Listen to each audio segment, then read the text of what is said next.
I know for some that it may be hard to understand that they even may want to color the way that my connection with God has become stronger through all of these situations that Trey and I have been having to deal with basically since long before the fire, but definitely since after the fire, and especially as introduction to the people that were taking care of us. When I say taking care of us, to say that we were kidnapped or something like that would not be true. But at the same time, we were basically their prisoners. I made sure to stay in each one of these spots as long as I could to get as much information as I needed so that I can further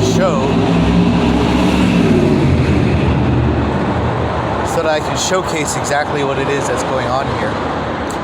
But what I wanted to, this post is really about how my faith in God and in Jesus was and is steeled against all of this. The most important thing to remember is that I love the people that helped me come to this insight.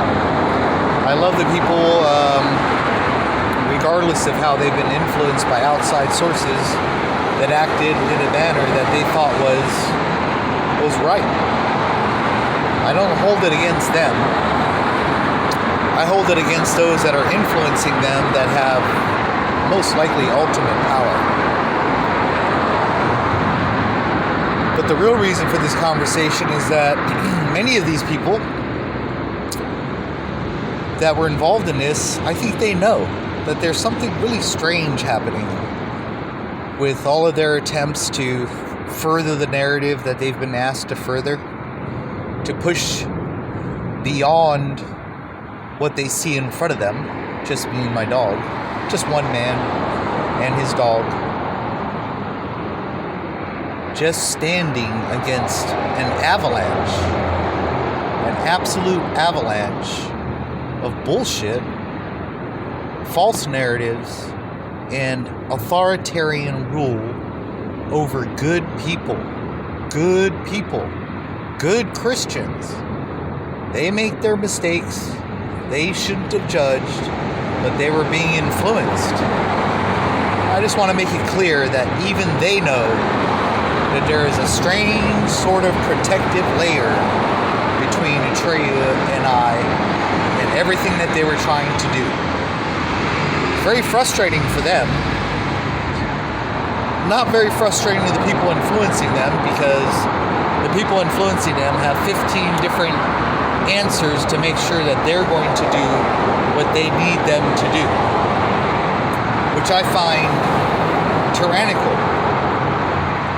It's tyranny when you work Americans against Americans using a false narrative and using all the research that they know to ensure that these people will behave the way they need them to behave. The strange thing is that they can't, not the people that have been influenced, but these powerful entities, can't seem to get me to reproduce what it is they need to be reproduced to prove their narrative, which isn't an accident. There is no accident here.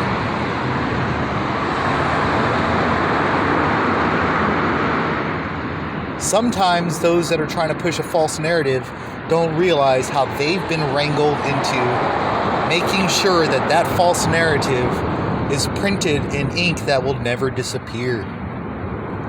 Surely, I'm not so happy that I'm always going to be seen as some sort of,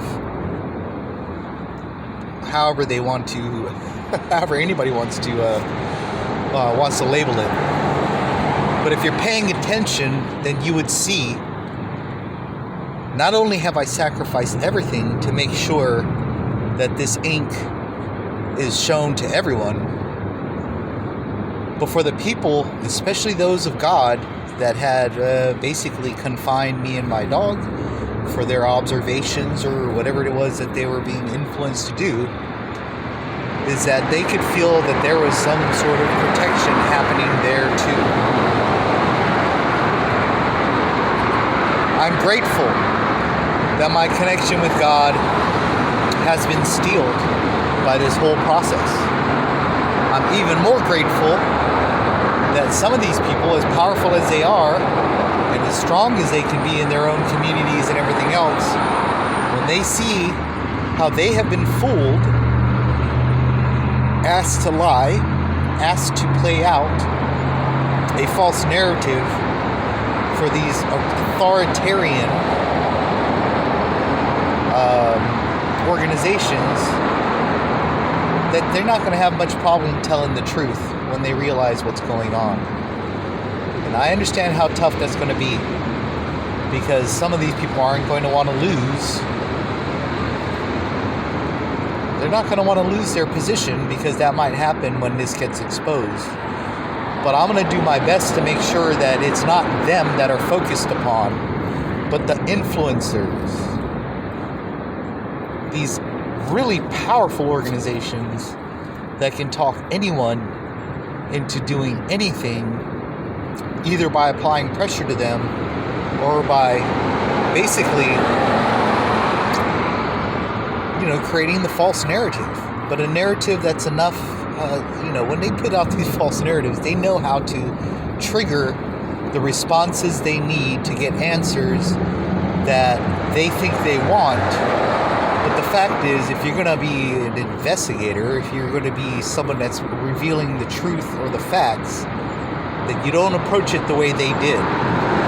You don't create a false narrative to fill in the gaps for, I guess, evidence they don't have.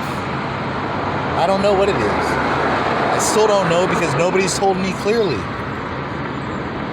There's been no due process.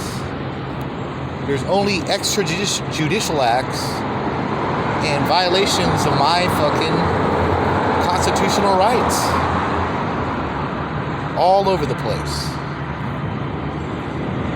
So I just want to say that thank you for stealing my reserve, my connection with God, but most importantly, that it was showcased to many of these people of God that were being influenced by these powerful organizations to act in a certain way, that even they don't believe your narrative after spending long times with me, regardless of the fact that you had them double, triple, quadruple down. I have all those moments documented. So let's see what happens.